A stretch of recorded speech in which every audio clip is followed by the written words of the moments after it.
Welcome back mga kaltab. Ito na naman po ang inyong lingkod, si Mr. Destiny. At syempre magbibigay na naman tayo ng pinakamainit na update po ngayon sa social media. Ito yung pinaka-latest mga kaltab na ganap kay Alden Richards.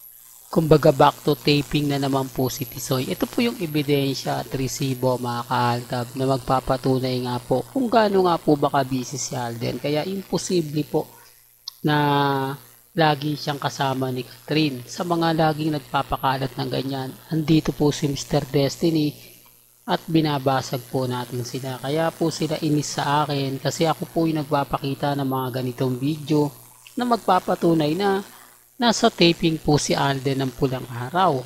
Taliwas po sa mga sinasabi at pahayag po nila. Kaya pagka may nakita po kayo, tignan niyo po muna at suriin kung totoo nga po ba. O baka ginawa lang nila yon, inedit lang po nila yon. Yan ang isa sa rason kung bakit po sila guilty kay Mr. Destiny.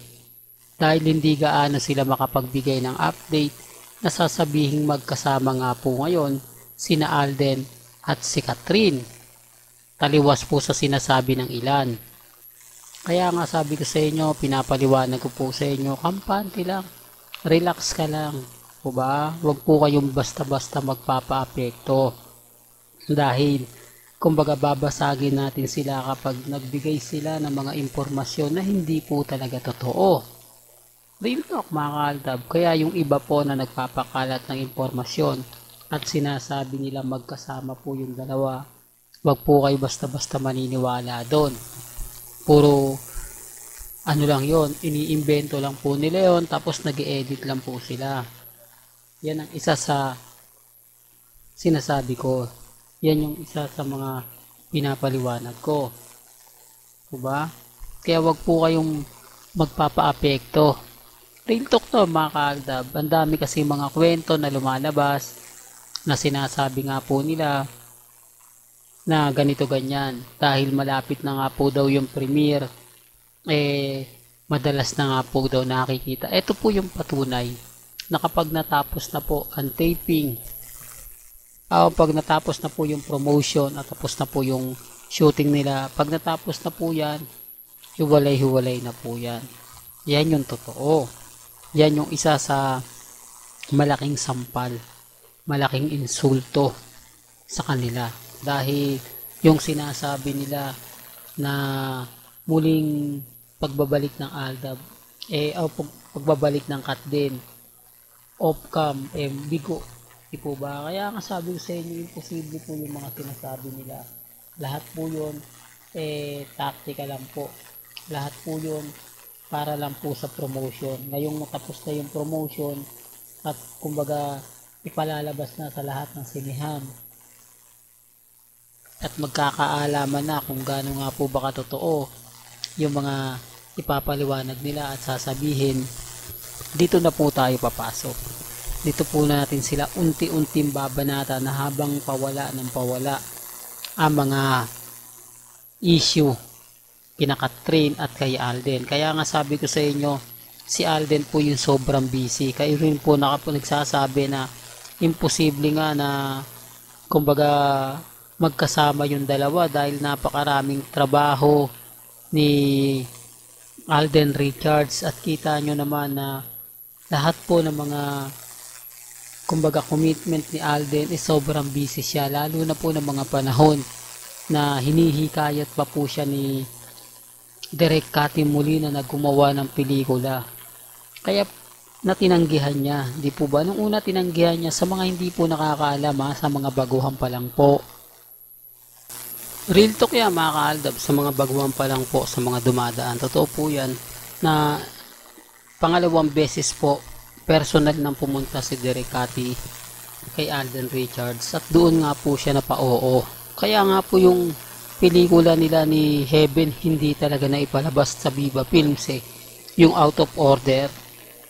Pinapaliwanag ko lang po ito, sinasabi ko lang po ito para po maintindihan po ninyo kung gaano po baka busy si Alden ng mga panahon na yon. Kaya imposible po nagawa pa ni Alden na manligaw, pumunta sa bahay ni Catherine nang wala nakakaalam, na hindi man lang po na picture na ganto ganyan, tapos madalas daw pong mag-date. Aminado naman po tayo ng birthday celebration ni Catherine. Pumunta dun si Alden dahil inimbitahan siya. Di po ba talagang yung schedule niya, photoshoot, TV commercial, taping, talagang inano niya. Kumbaga isa na rin yon sa pag-uusapan nga po sa pelikula ng Hello Labakin. Kaya nga po nag-reunion sila dahil gagawa na nga po at kumbaga tinanggap na nga po ni Alden yung pelikula. Para lang clear mga kaaldab.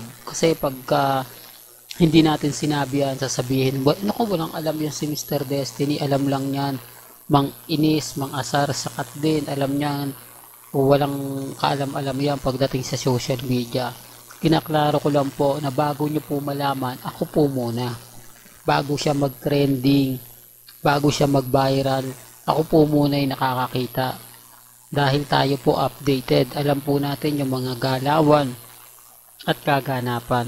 Itong sina Christopher Min, Ogie Diaz, umaayon lang sila sa source Samantalang yung source nila, papaanong makakakuha ng impormasyon yung basta-basta kung tayo po mismo malapit kay Alden Richards at kay Maine Polkerson. Ang ibig kong sabihin, updated po tayo sa dalawa. Kung ano yung magaganap, kung ano yung mangyayari, naandun tayo agad-agad, nakatutok tayo agad-agad. Kaya imposible po na sasabihin nila na ganito, imposible po na sasabihin nilang ganon. Sinasabi ko lang po ito para lang clear, para lang po sa kaalaman ng lahat, lalo na nga po sa mga taong kumbaga nagsasabi ng ganito, nagsasabi ng ganyan. Po ba? Real talk to mga kaaldab, kaya wag po kayong papaapekto. Wag po kayong padadala, lalo na nga po sa mga sinasabi at pinapaliwanag nila. Kaya kampante lang po sa mga mami, sa mga titas na lagi po nakatutok kay Mr. Destiny. Mabuhay po kayo hanggang gusto po ninyo. Kumbaga sabihin nyo na kung mga gusto nyo dapat sabihin. Kumbaga naandito lang po tayo, nagbabasa ng mga comment, lalo na po sa inyo, hindi man po kayo ma-replyan, hindi ko man po kayo masagot. At least nababasa yan ng mga basher natin. Alam nyo naman po na yung iba hindi talaga po, kumbaga lagi silang naandito. Yung iba hindi na po nagko-comment, pero gusto lang po nila yung update. Gusto lang nila na malaman kasi yung mga katlen hindi naman gagalaw yan. May mga post sila na hindi na sinishare Kasi pag sinishare po, nasasabing kumbaga pinipilit lang. Di po ba? Real talk mga kaaldab. Well, hanggang dito na lang po ang ating latest updates. Kaya kung gusto nyo pa po ng pinaka-latest at sariwang update, abay tumutok lang po kayo dito po sa channel ni Mr. Destiny para updated kayo sa mga latest at sa mga bagong video po na ilalabas po natin maya-maya.